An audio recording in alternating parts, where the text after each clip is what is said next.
Hey, how you doing, Brad? Good to see you, brother. A lot going on up there, Brad. Oh, boy. All good. Congratulations. Hello. All right. Well, everybody, we are here at the Toe Pound because we want to make a point about this city we love. We love the city. It's the greatest city in the world, but it should not be so hard to get around in New York City. And we all know it is. We all know it's a struggle every day for New Yorkers to get where they need to go. And we know that our buses are so important to New Yorkers all over the 5 boroughs. It's the way so many people get where they need to go, and yet too often the buses crawl along when we need them to speed along. So we're going to do something about it. We've got 2.5 million bus riders every single day. Just think about that for a moment. 2.5 million bus riders every day. We owe it to them to speed up bus service.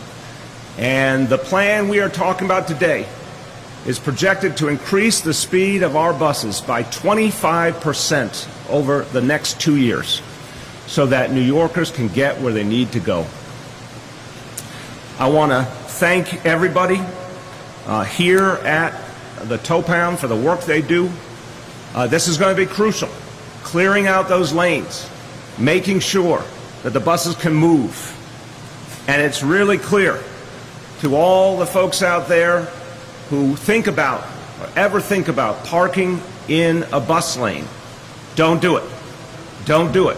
Because these good public servants are coming to get you out of that bus lane if you're blocking millions of New Yorkers from being able to get where they need to go.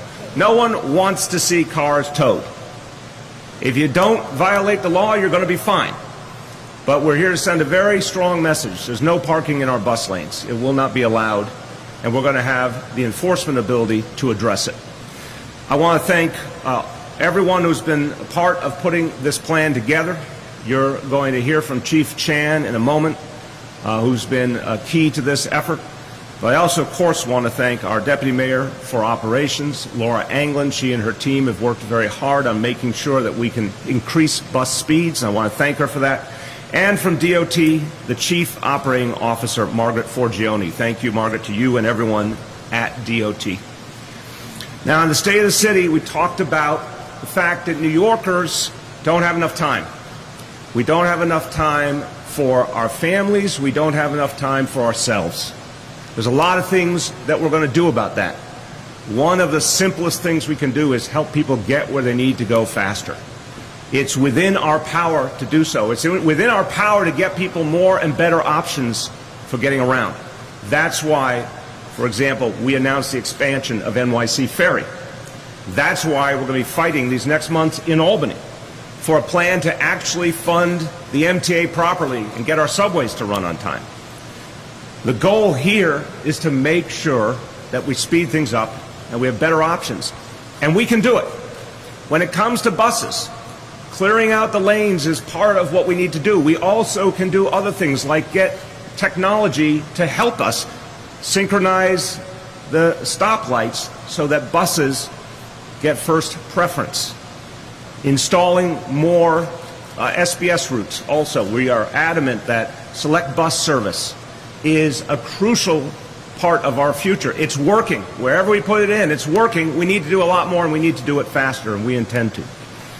So our job now is to go right at the problems that we face. And the NYPD, when you give the NYPD a mission, they know what to do.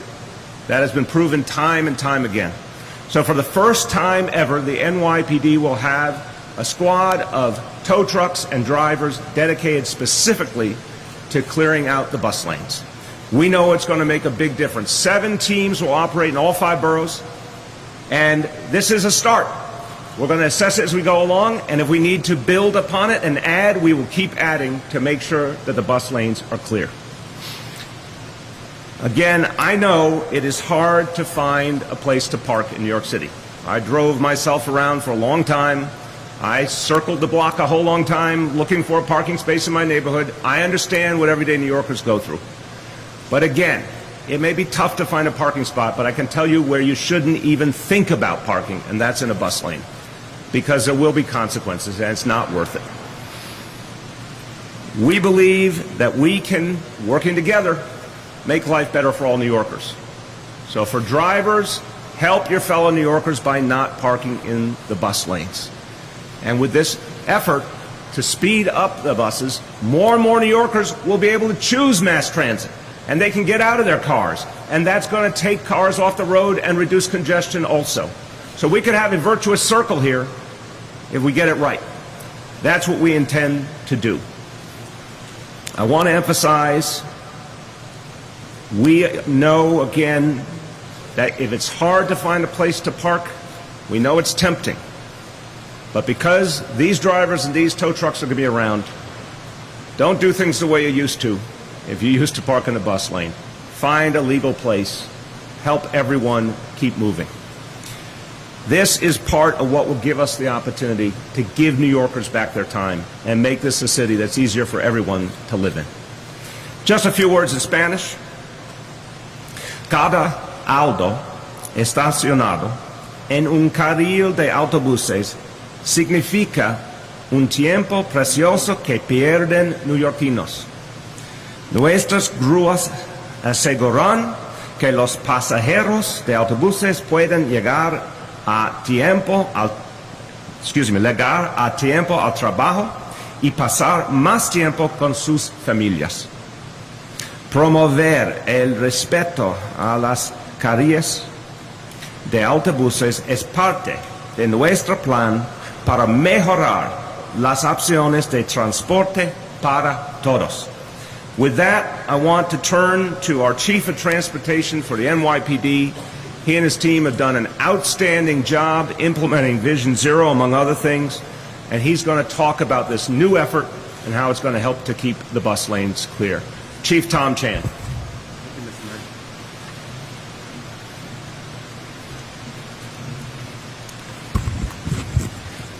Good morning, Mayor de Blasio, Commissioner Forgione, our elected officials, and members of the media here today. The NYPD recognizes the important role of a safe, on-time bus performance plays in New York City transportation network.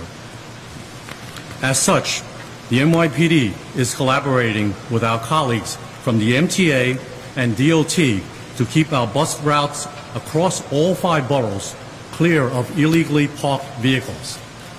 As the mayor mentioned in the State of City address, the police department now has a dedicated team of tow trucks and enforcement agents that patrol bus lanes, routes across the city with the goal of increasing bus speeds.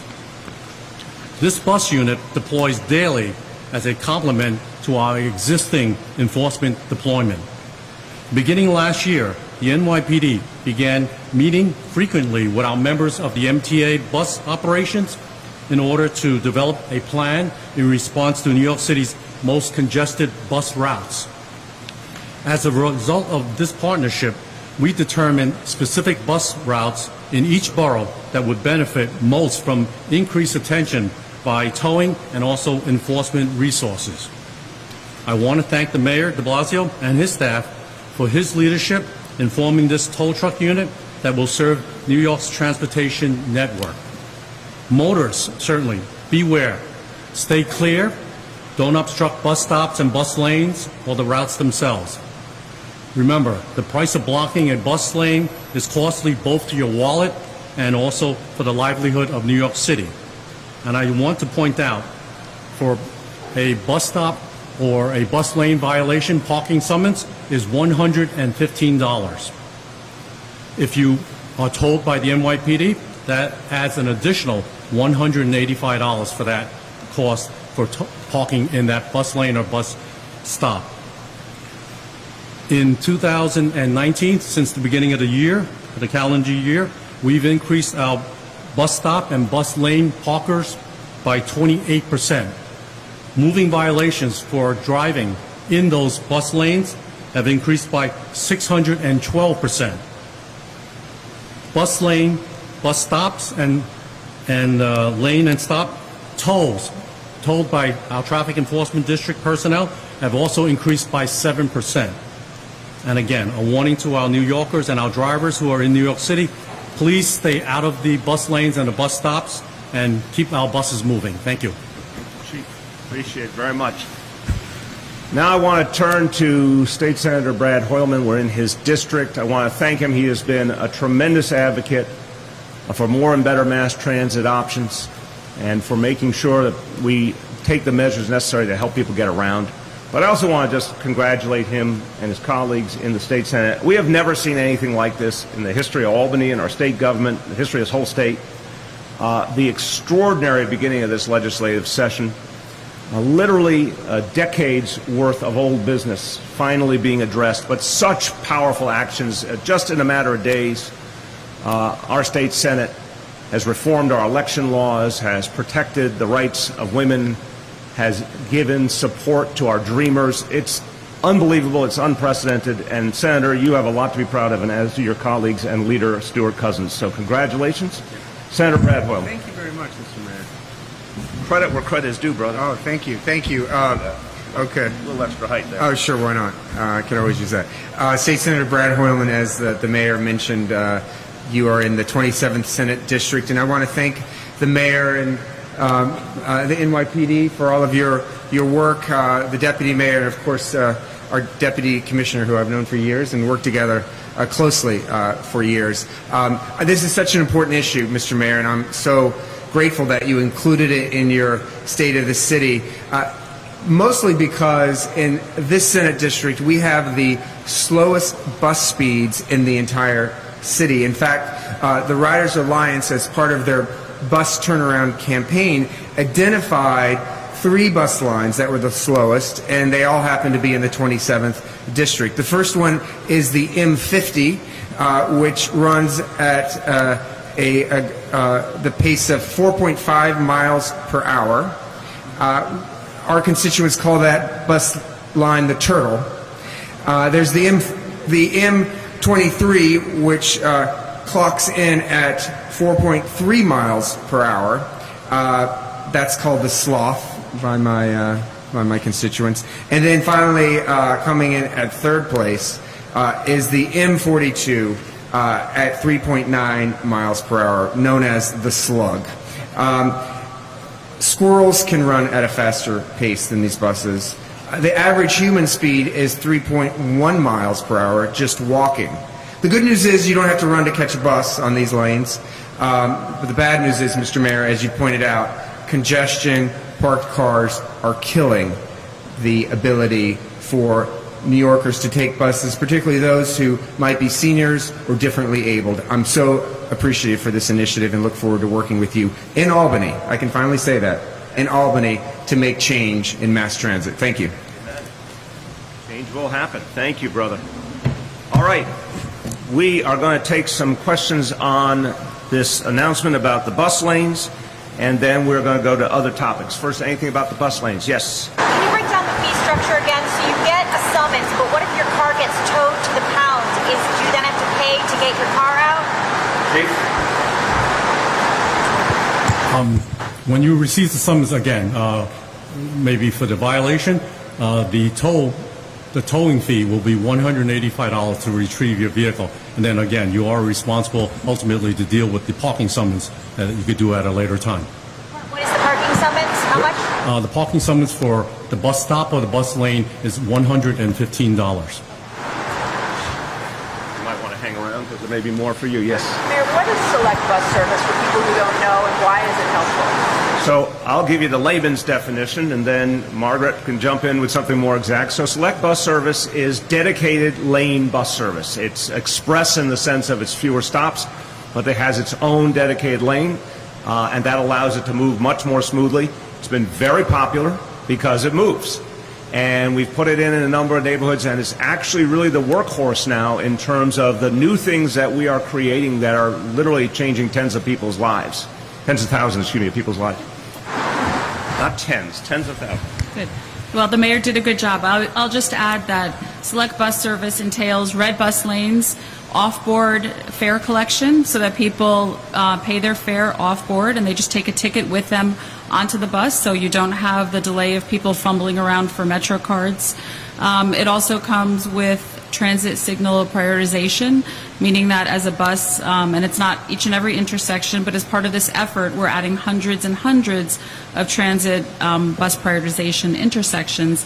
But that's where a bus will approach a signal, and if it's getting ready to turn yellow and then red, it will stay green so that the bus may pass through it, and then it will continue on its regular cycle.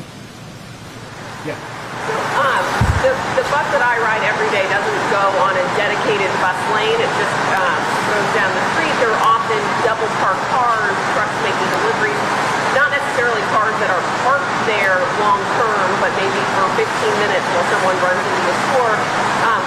Is there any part of this effort that would include more just ticketing? Because I would think that by the time it would take to get a tow truck out there, a truck making deliveries would have moved on, or somebody running in to get coffee would have gone on their way, and it would be a short-term problem, but it's still a problem when it happens. Yeah, Chief will talk. I agree with you. The common sense that there's not going to be a tow truck instantaneously everywhere. So Chief will talk about ticketing versus towing or the combination.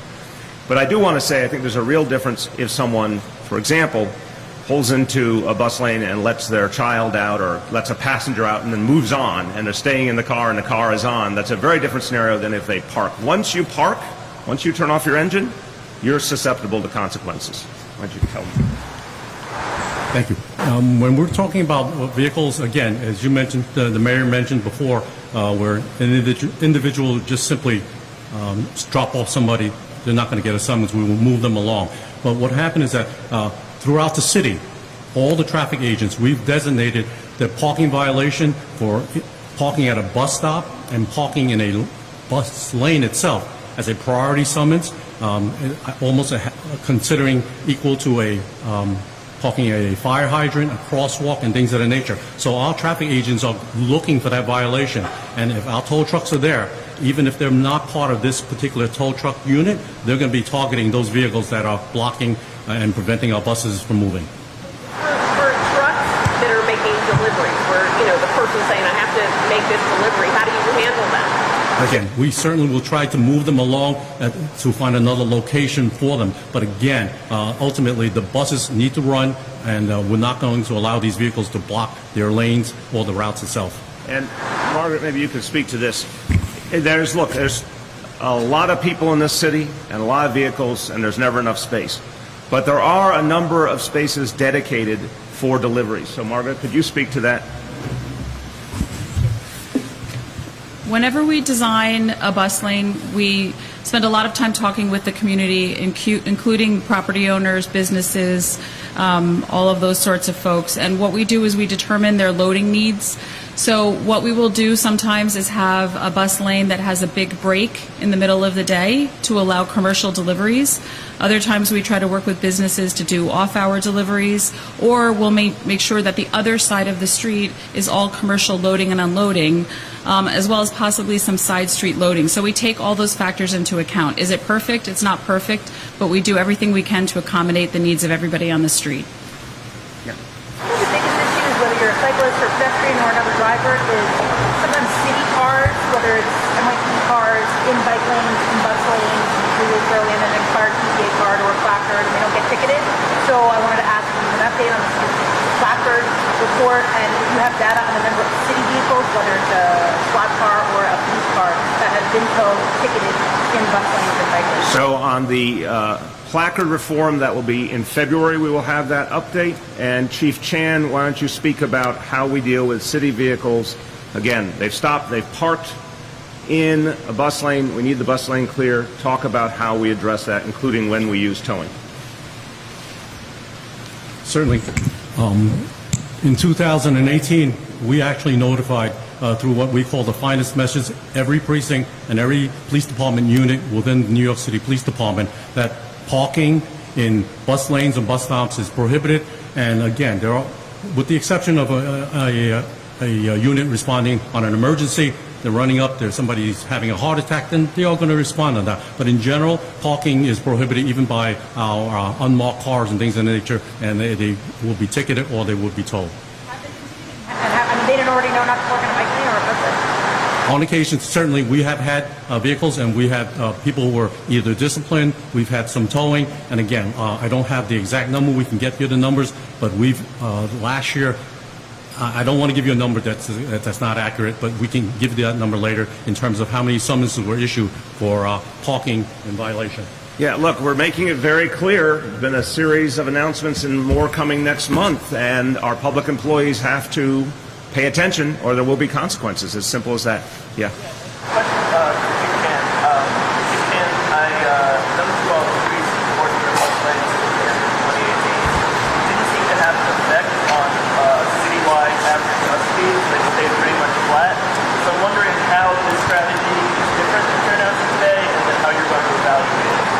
Well, first and foremost, again, the strategy is throughout the city itself.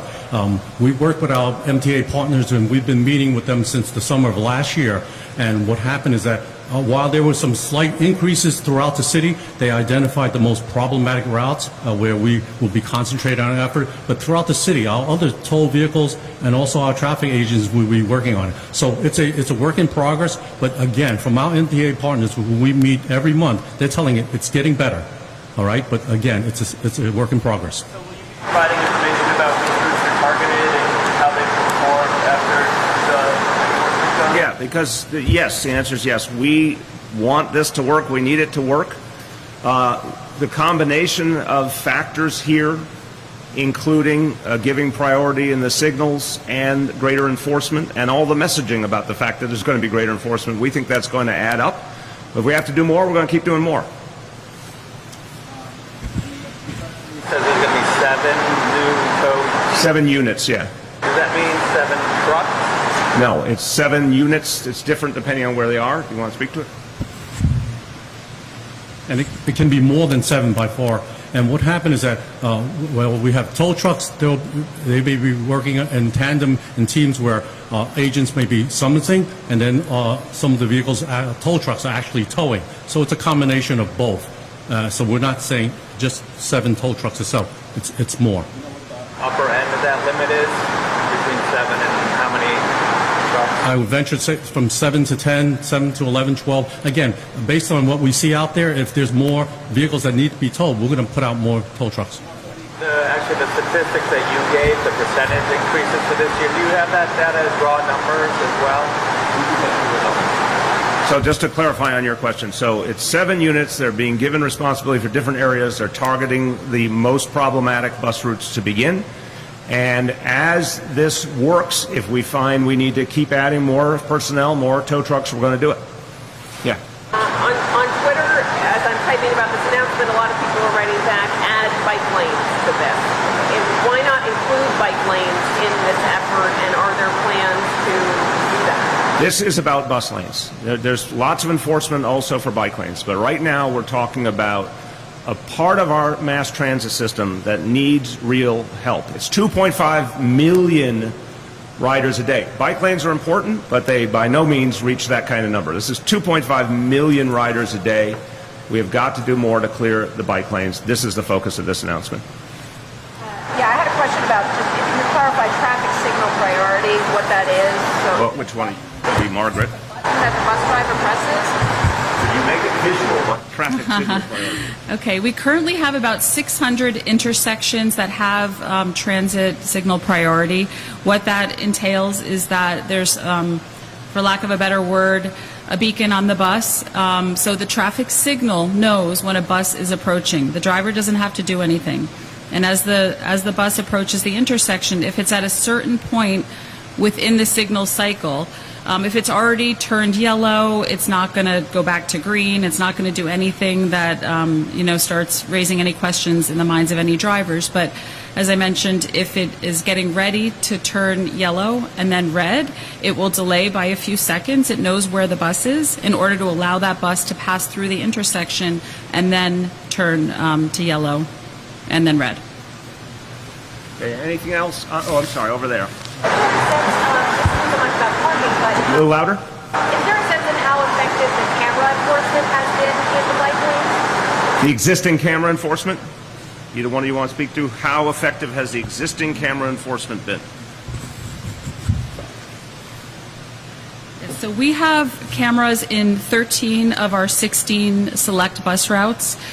So people that breach into the bus lane will receive a ticket in the mail, and we have found a tremendous drop-off, and I can get you the numbers later, a tremendous drop-off that after it has been implemented in terms of compliance with the bus lane. So it's proved very invaluable in running the bus program. Have you reviewed the governor's budget proposal to expand that camera program? Yes, my understanding is that this would greatly expand and benefit the city.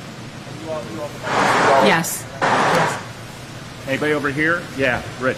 Mayor, will this be concentrated like morning drive and afternoon drive? What's the last time you took a bus? I took a bus when we did the select bus service announcement in the Bronx. I think it was during Bronx Week last year, but I'm not 100% sure. We can get you the exact date and place. But it was really cool. The select bus service was really fantastic. I have always been more of a subway guy than a bus guy, though. I have to give you full disclosure. In my history before I had a car, which is before 1999, overwhelmingly subway, only occasionally buses. Morning and afternoon? It's obviously the most sensitive time. As you heard, some of these bus lane, some of the lane rules break during the day to allow for deliveries and all, but the most sensitive time is definitely in the rush hours. But either one of you want to speak to how you're going to target your time? We do have routes that are identified specifically during rush hour, and some of them in the afternoon, and they do vary on those issues, on the times. Okay, on this announcement, any other questions on this? Yes? A bridge. Thank you. It's kind of a two-parter, but about lanes and traffic. So do you have any update on what's going to happen for the bus lanes that were proposed for the L train shutdown now that the shutdown is not going to happen? Is the city going to lose that expansion of bus service? So we're taking this in stages. As you know, we had a very elaborate plan ready to address the shutdown, the previous approach. Once the new proposal came forward, our job was to understand it and confirm that we thought it would work and would make sense for New Yorkers. We do believe it does work, and we do believe it does make sense. There's going to be, ongoing operational issues to work through. Obviously, we're going to be very vigilant to make sure things are working properly. But now we have to decide what that means now with this new plan in terms of mitigating the impact. And then if there's anything that we were planning that is no longer needed because of the L train, but that we might want to do anyway. So we got through phase one. Now we have to make those decisions first about how we work with this new plan, and then if there's anything we want to do permanently for other reasons. That's going to take several weeks. On the governor's plan to expand enforcement cameras, one thing in his budget called for the revenue from speed cameras in particular to go to the MTA. That money now goes to the general fund. Your budget? Yeah. Is that a concern for you? Well, of course. The money that we receive from enforcement helps us pay for enforcement. And that's the most obvious part of the equation. And we're going to be doing more enforcement. So we never want this revenue. I want to be clear. It's the same thing with the speed cameras around the schools. The perfect reality would be that speed camera never goes off and there's no revenue because no one's speeding. The same with the bus lane cameras. But until we reach that nirvana, we're going to be having to do a lot of enforcement. It costs a lot of money. It's to save lives. It's to keep everything moving. And we need that revenue. That's the bottom line. Okay, on this? Yes, please. I just want to see if there's anything, because that was a bridge-ish. Is there anything on this topic of the bus lanes going once, twice, new topics? So I wanted to ask you about the delay in the proposed MTA fare and toll hike. Your appointee seconded a proposal put forward by the governor's appointee. I wanted to see if you have any thoughts on that. It needs to be delayed. We want further study on a fare and toll hike. Yeah. One, the thing we need to focus on is a solution in Albany. I mean, this is, I'm going to keep saying it to people, April 1st is D-Day. I know the senator feels that. Everything else is secondary to getting a final decision on how we're going to fix the MTA and how we're going to pay for it. And that can only be done by the legislature and the governor, and I fundamentally believe it needs to be done as part of the budget to actually work. At the same time, I know the board, the MTA board, is having a collegial conversation about how and when to address the fare increase issue. They, I think, also feel it's very important to get further assurances, one, that there's going to be action in Albany, and two, that the MTA is going to do some things differently. And I believe that's part of what this pause is about. And I think that's smart. But when all this gets done, what I hope to see is a new funding plan, some real reforms in the MTA, and the ability to take the resources they have and use them well. Anybody? Yes. So Staten Island city council members are upset about the city's plans for two new homeless shelters on the North Shore and the South Shore. They're upset that the city didn't involve them in the site selection process.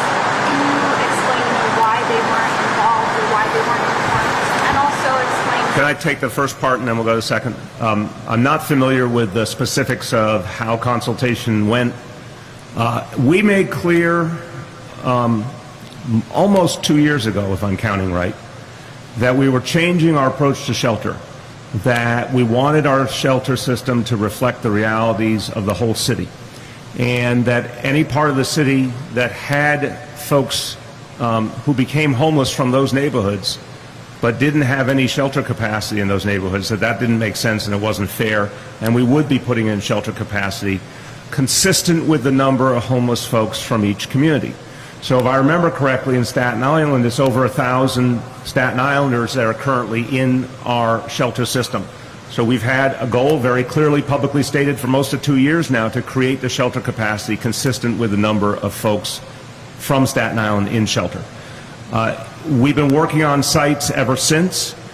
I think typically what our Homeless Services Department has done is talk to a variety of people in the community about different options, but they still have to choose a place that works.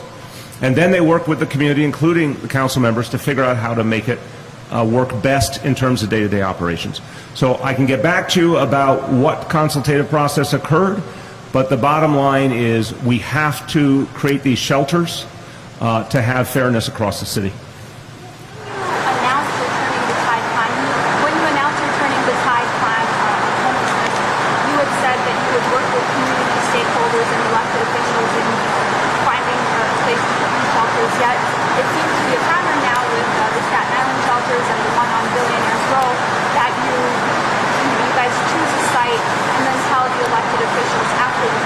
I've been through a lot of these, and that's just not accurate. I mean, again, each situation may be different, but I can only tell you my own experience where we've engaged a lot of elected officials. We've said we need more capacity in your area. We've welcomed nominations. Some of those nominations have worked really well.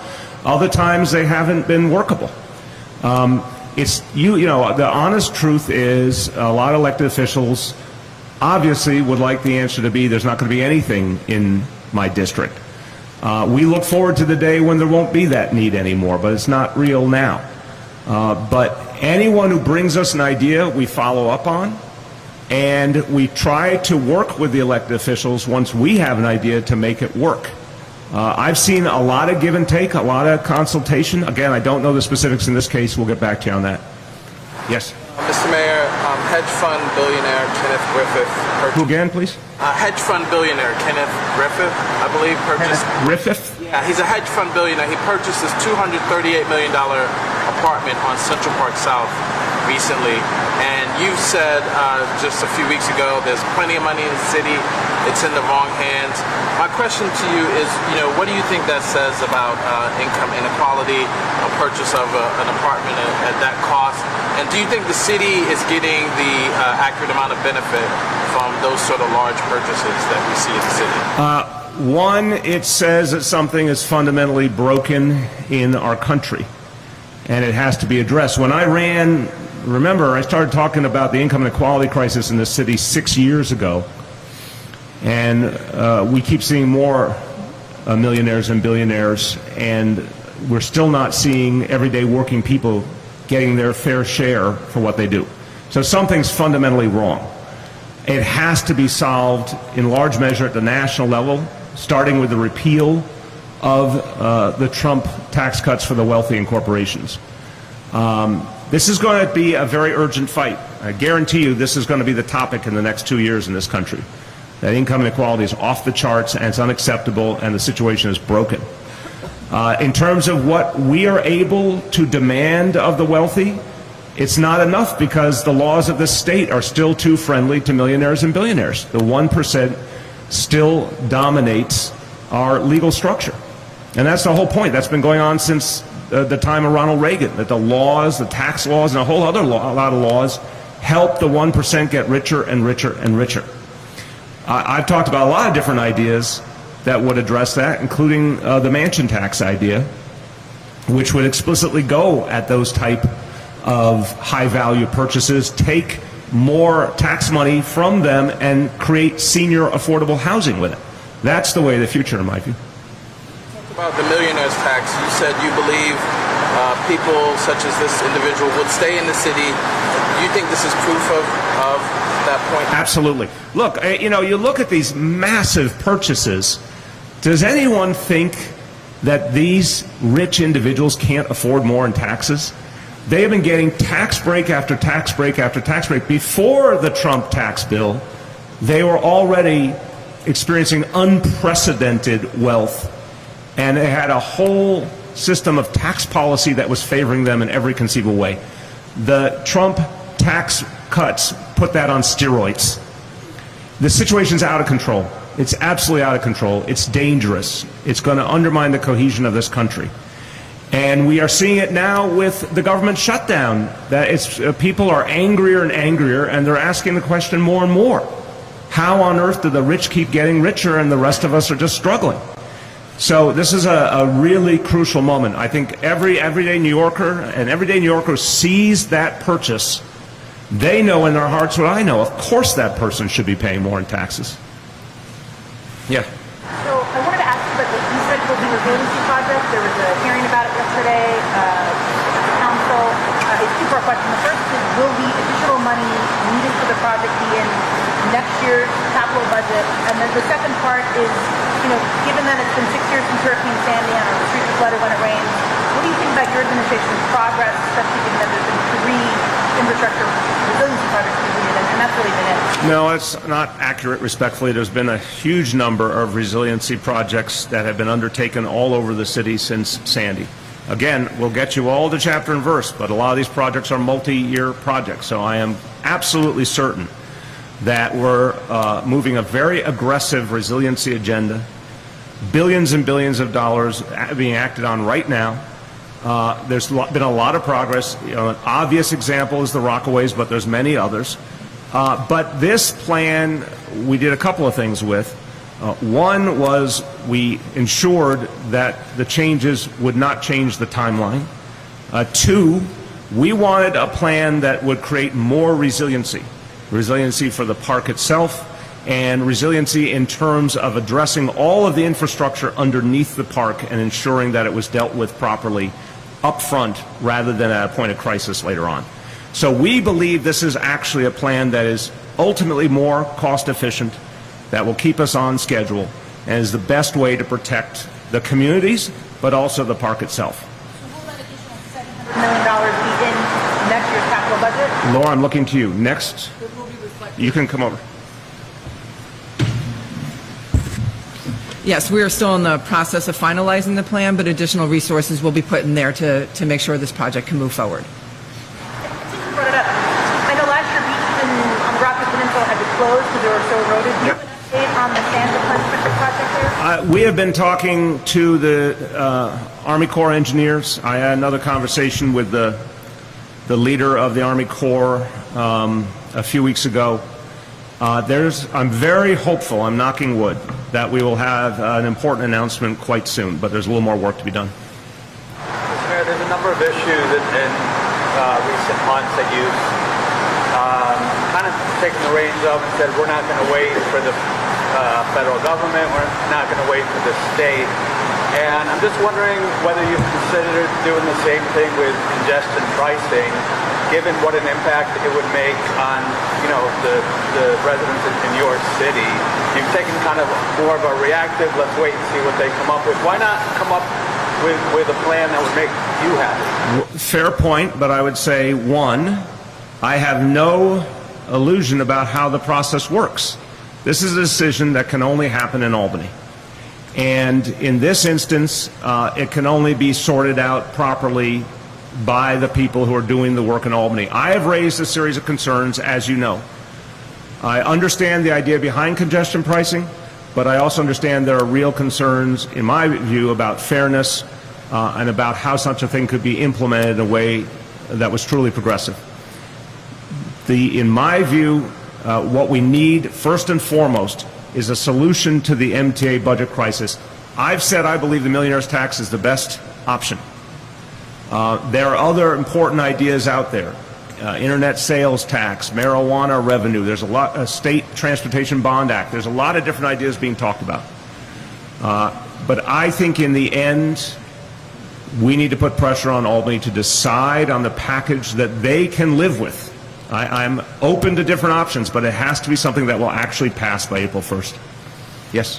Mayor, there were some allegations made in federal court paperwork this week that a donor to you, Charlene Gale, a Brooklyn real estate agent, had been given special treatment because of her connections to you in seeking gun permits for people. She was working as an expediter.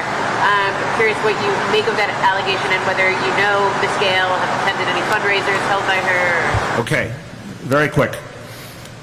This larger issue that there have been problems in the NYPD on gun permits, that problem dates back, unfortunately, to the previous administration.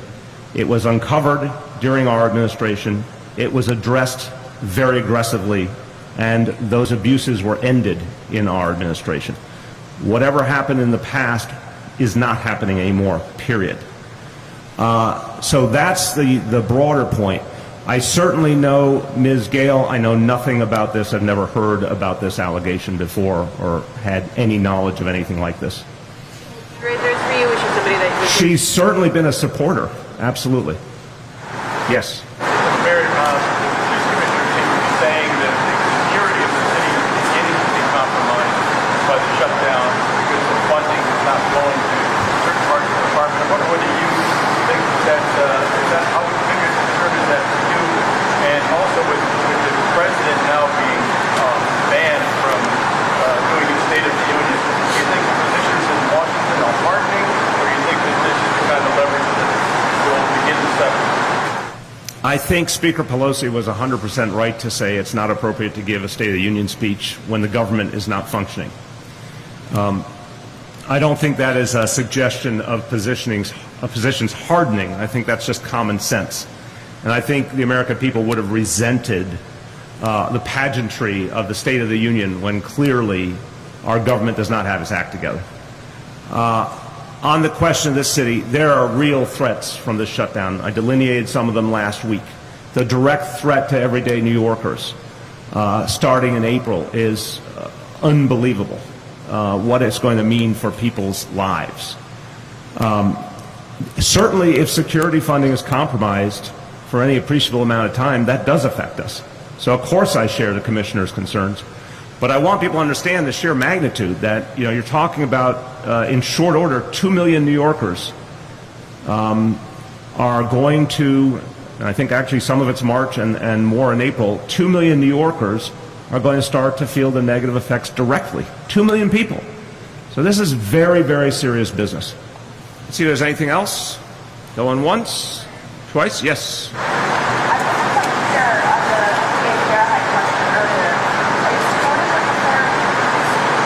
Again, I think I'm saying something for a very specific reason. I think what the board is doing is saying, and by the way, appointees from different people, all in unison, are making a point that Albany must come up with a plan and that the MTA must give some answers about how they're going to comport themselves differently going forward. I think it was smart to say we need a pause to address those issues. We need to make sure that those two things are going to happen. That's the bottom line.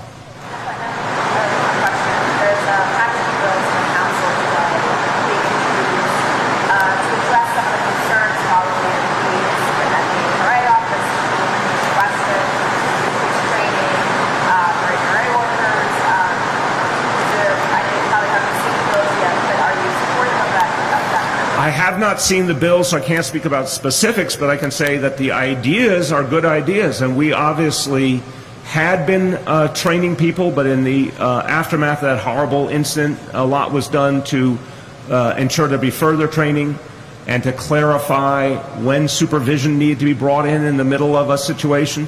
But I certainly welcome the council's interests, and we're going to look at those bills with a very open mind, because we want to make sure something like that never ever happens again.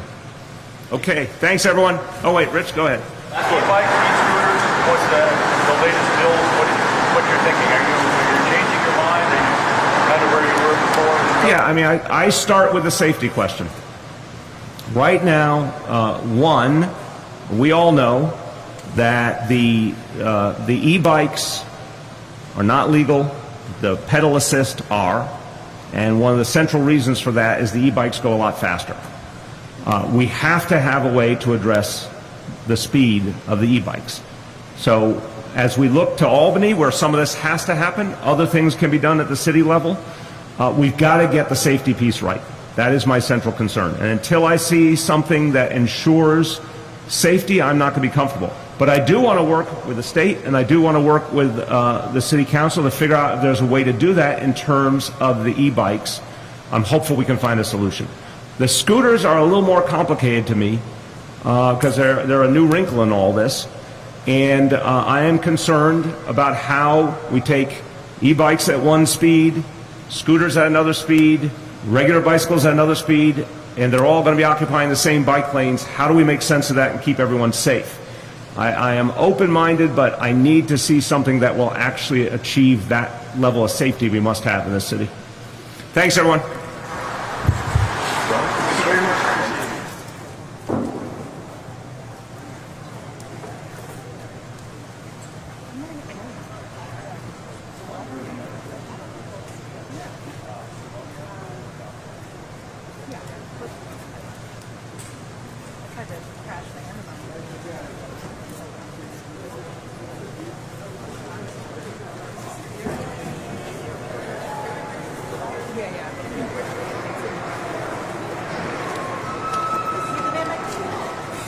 No, I'm so close.